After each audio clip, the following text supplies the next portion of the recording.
Hello everyone, welcome to my channel. இன்னைக்கு நாம standard 10th maths chapter number 2 numbers and சீக்வன்சஸ்ல example 2.40யும் 41ம் பார்க்க போகிறோம். கொஸ்டின் என்ன கொடுத்துருக்காங்கன்னு பார்த்தோம்னா, கொடுத்துருக்க சீக்வன்ஸ் வந்து நம்மளுக்கு ஒரு ஜாமெட்ரிக் ப்ராக்ரஷனுங்கிறத நம்மளை சொல்லியிருக்காங்க. ஃபஸ்ட்டு நம்ம இந்த எக்ஸசைஸுக்கும் முன்னாடி எக்ஸசைஸில் அதாவது எக்ஸசைஸ் 2.5ல என்ன பார்த்துருப்போம்னு பார்த்தோம்னா அரித்மெட்டிக் ப்ராக்ரஷன் பார்த்துருப்போம்.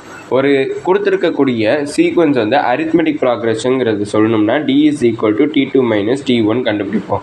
ஆனால் இந்த இடத்துல பார்த்தோம்னா ஜாமெட்ரிக் ப்ராக்ரஷனுங்கிறப்ப அதை காமன் ரேஷியோ ஆறுன்னு என்று சொல்லுவோம். அதோட ஃபார்முலா என்னென்னு பார்த்தோம்னா t2 மைனஸ் t1ங்கிறத அதோட ஃபார்முலா.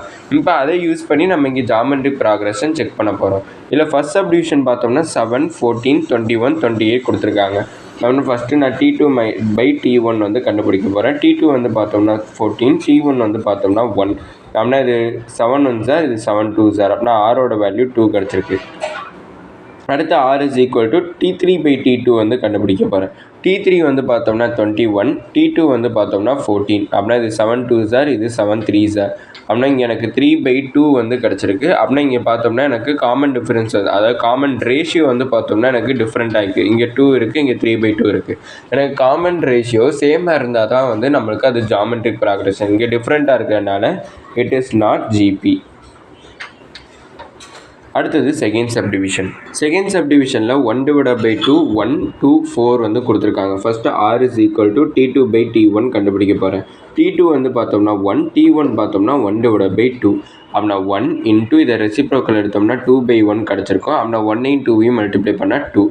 அடுத்து r is equal to t3 by t2 கண்டுபிடிக்க போகிறேன். அப்படின்னா t3 வந்து பார்த்தோம்னா 2, t2 வந்து பார்த்தோம்னா 1. அப்படின்னா 2/1ஓட வேல்யூ 2 கிடச்சிருக்கும். அடுத்து r is equal to t4 by t3 கண்டுபிடிச்சிக்கிறேன். அப்படின்னா 4 வந்து பார்த்தோம்னா t4. அடுத்து t3யோட வேல்யூ 2. அப்படின்னா அது 2 1 சார், 2 2 சார். அப்படின்னா எனக்கு 3ஓட வேல்யூமே வந்து பார்த்தோம்னா 2 தான் கிடச்சிருக்கு. அதனால it is GB.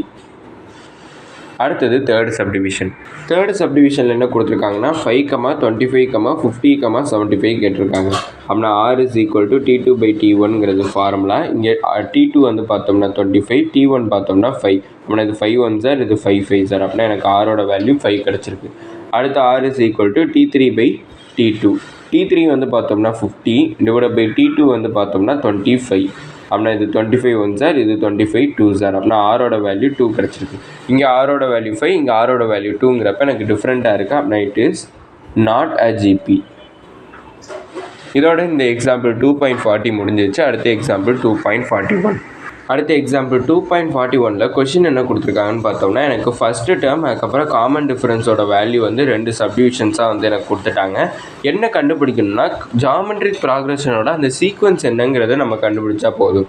Geometric ப்ராக்ரஷனோட sequence வந்து எந்த ஃபார்மெட்டில் இருக்குன்னு பார்த்தோம்னா a, ar, ar ஸ்கொயர் டாட்னுட்டு எனக்கு போயிட்டே இருக்கும். இதான் வந்து பார்த்தோம்னா எனக்கு ஜாமெட்ரிக் ப்ராக்ரஷனோட சீக்வன்ஸோட ஃபார்மேட்டு. இப்போ இதில் போய் நான் இந்த ஏவோட வேல்யூ அதுக்கப்புறம் ஆரோட வேல்யூ வந்து நான் சப்ஸ்டியூட் பண்ண போகிறேன். ஃபஸ்ட்டு ஏக்கு பதிலாக நான் -7 சப்ஸ்டியூட் பண்ணிக்கிறேன். அப்படின்னா -7, ஏக்கு பதிலாக -7, அடுத்து ஆருக்கு பதிலாக 6. அடுத்து வந்து ஏக்கு பதிலாக -7, ஆருக்கு பதிலாக 6 சப்ஸ்டியூட் பண்ணோன்னா 6 ஸ்கொயர் டாட் போகும். அப்படின்னா -7, -7ஐயும் 6ஐயும் மல்டிப்ளை பண்ணால் -42 கிடைக்கும். -7 6 ஸ்கொயர் பண்ணால் 36. அப்படின்னா எனக்கு அந்த சீக்வன்ஸ் எப்படின்னா கிடைக்கும்னு பார்த்தோம்னா -7, -42. அடுத்து 36ஐயும் 7ஐயும் மல்டிப்ளை பண்ணேன்னா எனக்கு -252 வந்து கிடச்சிருக்கும். இதான் வந்து பார்த்தோம்னா நம்மளுக்கு ஃபஸ்ட்டு சப்டிவிஷனோட ஆன்சர். அடுத்தது செகண்ட் சப்டிவிஷனில் ஏவோட வேல்யூ 256, ஆரோட வேல்யூ 0.5 கொடுத்துருக்காங்க. அப்படின்னா அந்த சீக்வன்ஸ் வந்து எப்படி இருக்குன்னு பார்த்தோம்னா ar ஸ்கொயருங்கிற ஃபார்மெட்டில் இருக்கும். அப்படின்னா ஏக்கு பதிலாக 256 வந்து சப்ஸ்டியூட் பண்ணிக்கிறேன். அடுத்து ஏக்கு பதிலாக 256, ஆருக்கு பதிலாக 0.5 சப்ஸ்டியூட் பண்ணுறேன். ஏக்கு பதிலாக 256, ஆருக்கு பதிலாக 0.5 சப்ஸ்டியூட் பண்ணேன்னா to the whole ஸ்கொயர். அப்படின்னா 256 அப்படி எழுதிக்கிறேன். இப்போ இந்த 256ஐயும் 0.5ஐயும் மல்டிப்ளை பண்ணால் எனக்கு என்ன வேல்யூ கிடைக்கும்னு பார்த்தோம்னா 128 வந்து கிடச்சிருக்கும்.